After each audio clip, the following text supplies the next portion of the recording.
Hello and welcome back. And so today we're going to be starting on the bedding for the little boy's bed. And I've already got my piece cut out.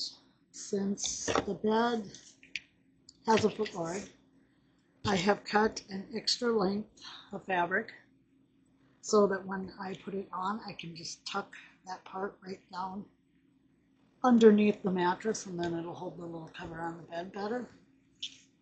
And to do that, I just figured out how long my mattress was because I know I'll be turning the top edge over. I figured out how long the bed was, and then I added, I think, a little over an inch. It's not a very good ruler anymore. I added about 1.5 inches to the end. I figured that would give me plenty of room to tuck it up under the bed, and I'm going to glue it there so that it stays in place. The fabric I chose is red, blue, and yellow.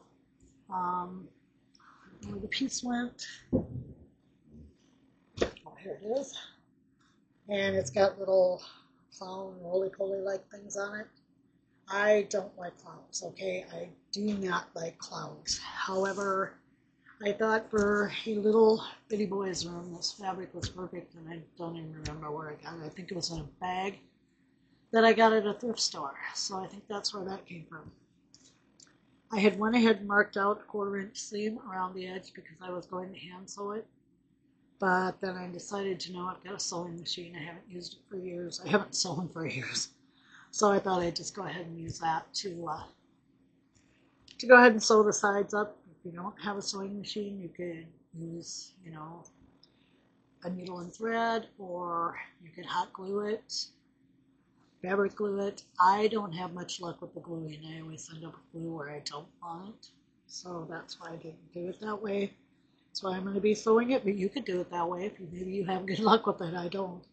So I'm going to go and get my machine up here and get it ready, and I know it's not going to be in the ideal spot for you to watch because my camera I'm facing my camera.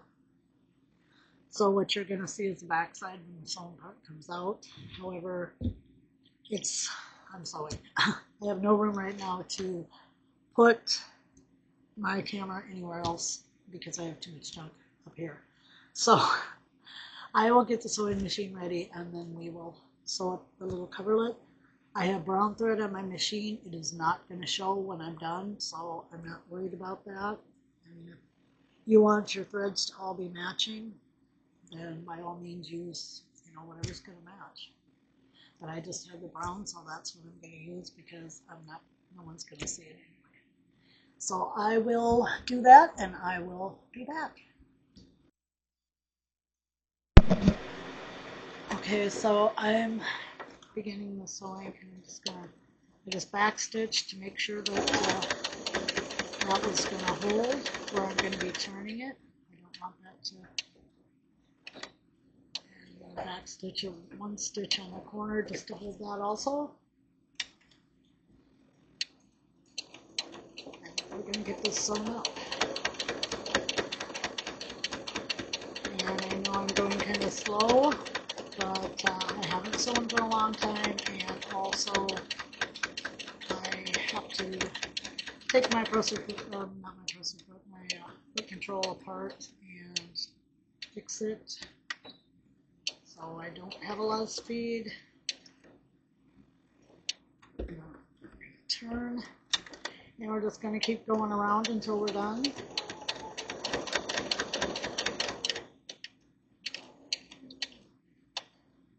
We're hanging up on a pin, so let's get that out of there.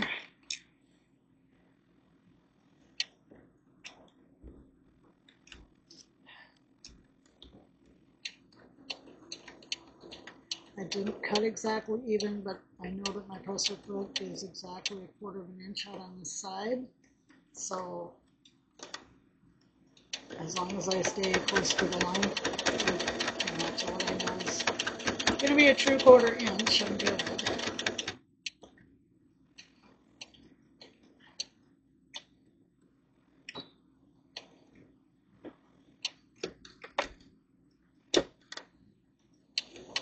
I think this is going to be so cute when we're all done with it.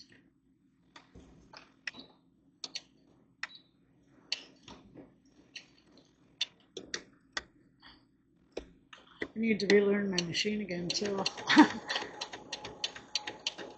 It's only going to take one little stitch and I took two instead. Like that. I just don't want these corners. I don't want to have them not hold. Hung up on a pin again. So let's get that out of there.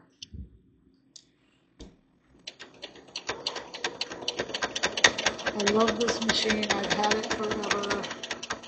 It's just a brother Project Runway from way back in the day. But I absolutely love it. It does everything I want it to do, which isn't much more than just sewing a simple seam. I mean, it'll do all the fancy stitches, everything else. I just don't have any use for them, so I'm up to where I want to turn this, so I'm just going to be taking a few stitches there. Oops. Probably should move my needle up. Okay, that's it for that. I'm gonna put the machine away and I'll be back with you. Alright, well the little piece is all sewn together and I'm just gonna start with it by clipping the corners. I am not clipping, making sure I'm not clipping the stitching because I don't want to do that. So I'm clipping close but not on the stitching.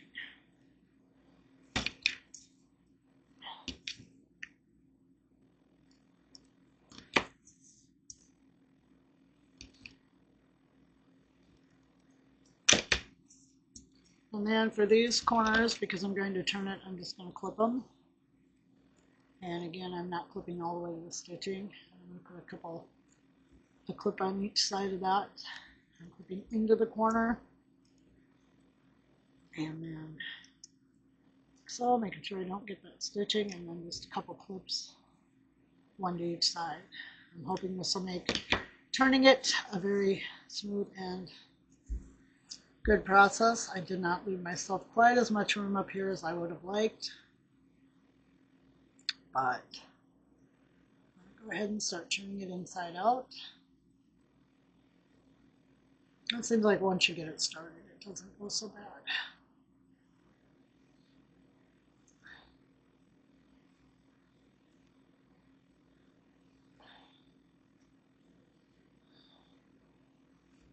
All my seams look good, so I know they shouldn't be, coming undone. Oh. So now I'm to the point where I need to poke that little part out the bottom, and I'm just going to use a pencil. You could use whatever you have. I would not use an extremely sharp point, and that is simply because you may poke through your seam, and that's what you don't want. I'm not probably going to have, I should have trimmed the seam down around the corners. I didn't. So I'm probably not going to have the absolute, pointed corners that I would like to have had. I'm going to go against what I just told you and attempt to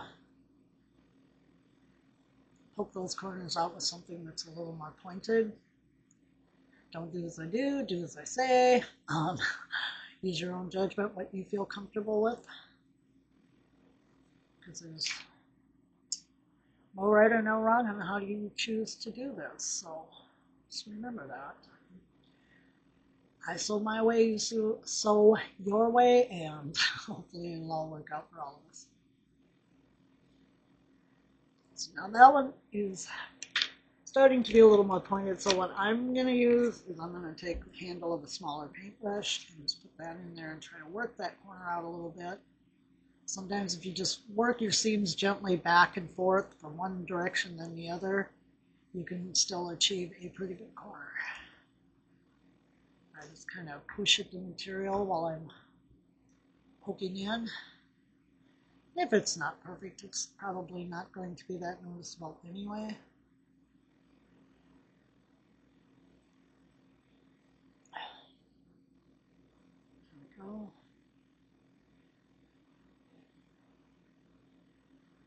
Just working back and forth on those corners, and they're getting pretty pointed, really. If you can see that, but they are. So I'm happy with that.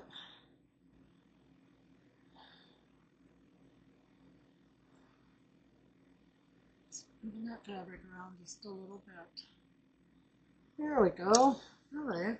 Those are some pretty nice looking corners, better than I thought they would be. And then when the little cover goes on the bed, I will be taking it and I will be turning this little bit here under and setting it carefully down into the bed. The sides will go over, this will come down, so we have a nice little rolled edge. And it'll look something like that overall then. All right, I need to get a pillow cut out, and we'll get a pillowcase made for that. And yeah, I'm liking the look of that. I think it's cute. Let me turn it around so it's facing you.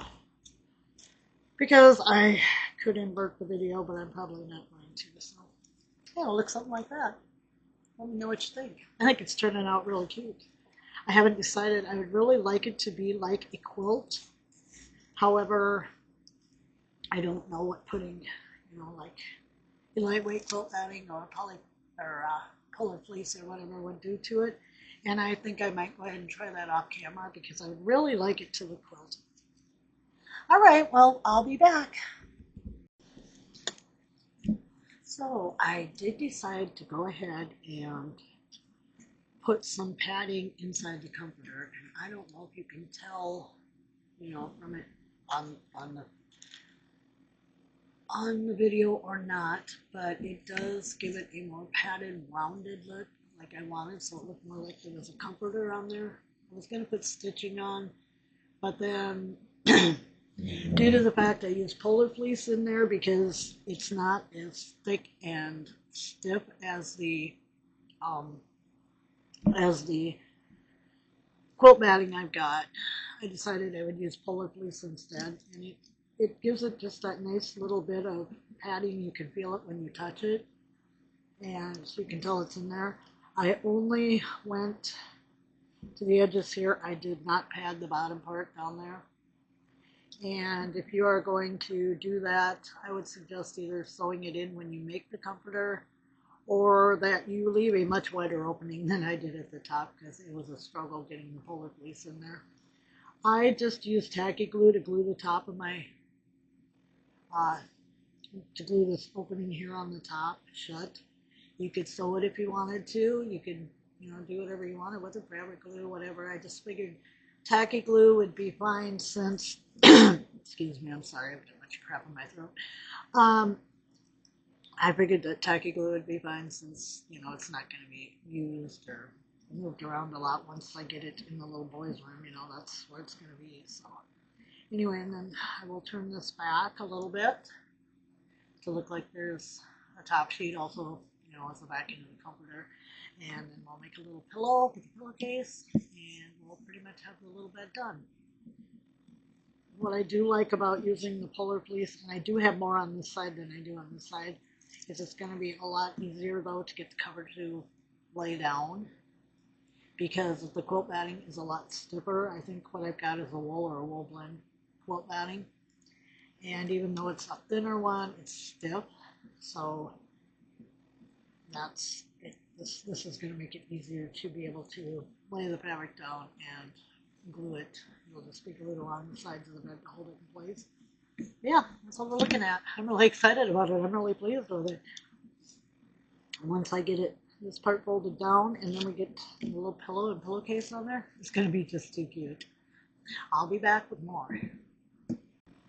All right, I have the little cover all done, and I've got it on the bed. I've cut the bottom edge under, and I thought I was recording when I made the pillow, but I didn't, so this is our little pillow that's going to go on the bed. What I'm going to do right now is I'm just going to start gluing the cover onto the bed. And so what I'm going to do is I'm going to start It looks really even, so I'm just gonna, I want this to be removable. That's why I'm using the hot glue. I'm just gonna put a little dot on this side and push it down. And then I'm gonna put a little dot. I had my glue gun on some parchment, sorry about the noise. A little dot on this side. Stick that down. I don't think I'll be needing any dots in the middle. The little cover just fits nicely on the bed. So I'm going to decide about where I want it turned, and I think I don't want to go any further than that. So I'm going to stick a little bit of glue on the cover itself so that I can glue it to the other piece. Make sure I get everything lined up good.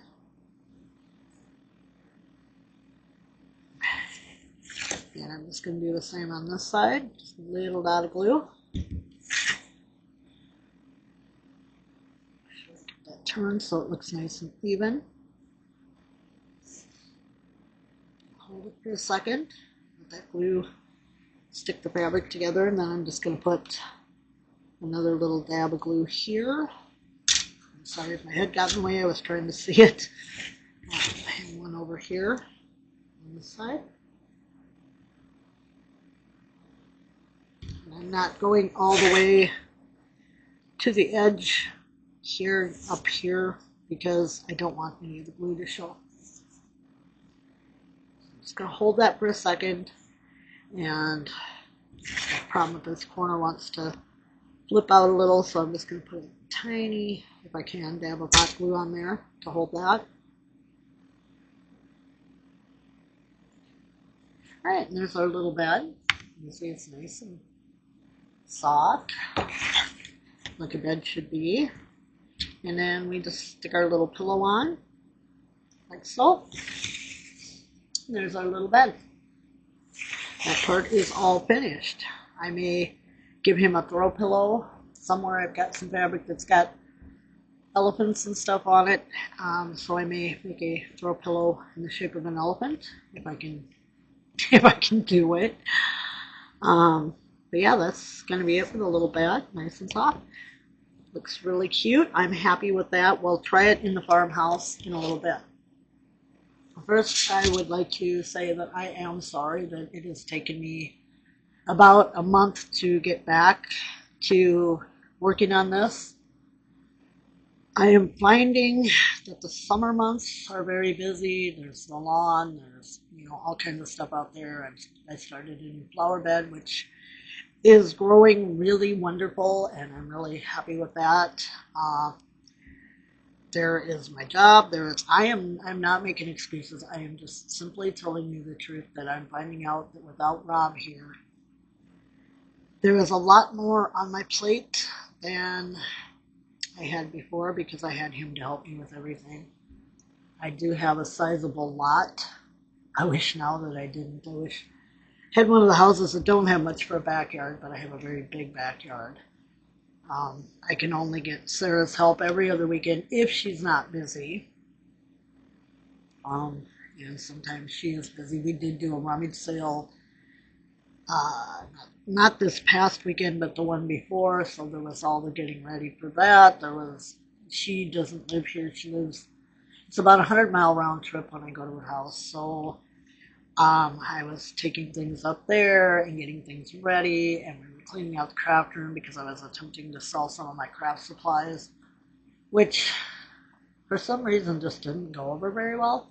I don't get it, because the town she lives in, there are a lot of people who do crafts, and a lot of it was paper crafting supplies, so I thought, oh, okay, well, this is good. Yeah, obviously it wasn't.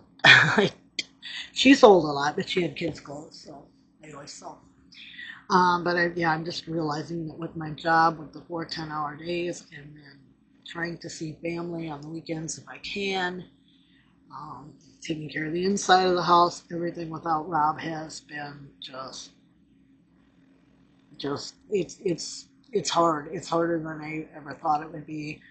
My lawnmower is not working, so I have to get someone else right now to mow my lawn, which my neighbor's been really good about, but he doesn't always mow soon enough, and there are certain parts he doesn't mow, so then I have to.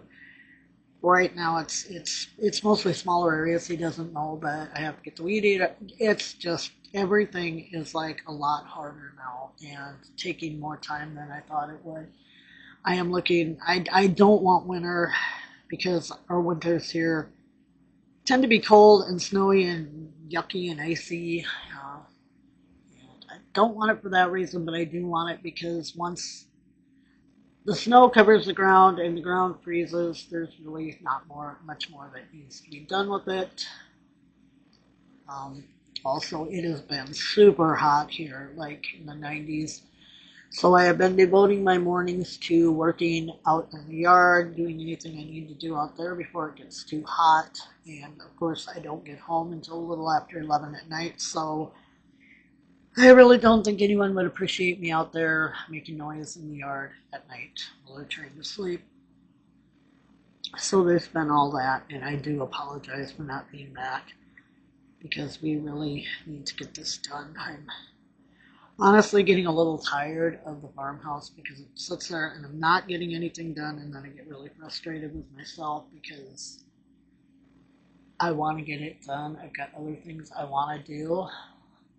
So that's kind of where I've been. I do apologize. I can't help, the weather, and like when it hasn't been hot, which it has been most of the summer. We have been in the upper 80s and 90s, I would say a good portion of our summer already.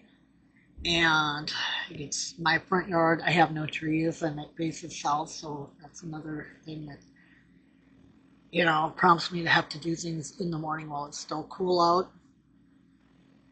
Um, Once the ground freezes, I will have all the time in the world because then it'll just be doing the things here in the house that need to be done, which is good. But when we haven't had the extreme heat, we've had thunderstorms. And that's what comes from heat and humidity. But yeah, we've had thunderstorms. So the few days that weren't really hot, we were having storms, which you can't do anything outside when there's storms either. So I'm slowly trying to get everything out there caught up and still do this and things in the house. And I do apologize to all of you. Anyway, I am going to go and take this in and put it in the house and see how it looks in there. I know the paper is green with bunnies on it, or it's white, but I've got the green trim with the bunnies.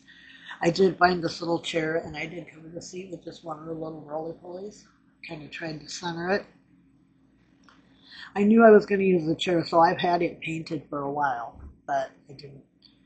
And I knew it was going to go in the little boy's room because it's, the right size for a little toddler child. So once I decided the bedding, then I decided to put one of those on the seat. So anyway, let's stop my yakking and we'll go to the farmhouse and see how this looks. So we are at the farmhouse and I have the little bed in there. I know it's hard to see because it's kind of dark in there. I was kind of worried about that with the bunny print, but the bunny print is so small, I don't think it matters. And then we have I honestly think the red, yellow, and blue is okay with that green. I don't know, you'll have to let me know what you think. And since the bed is on the solid green wall, I don't think it clashes with the bunny print as much as it would if it were on the wall that's covered in that. So I think it's looking okay in there. I hope you like this. I'm sorry it's been so long. Hope you all have a great rest of your week. And I am going to do my best to have a video up next Friday. Not this coming Friday, but next Friday. I want you to know I appreciate all of you, and I thank you for being my subscribers. Bye for now.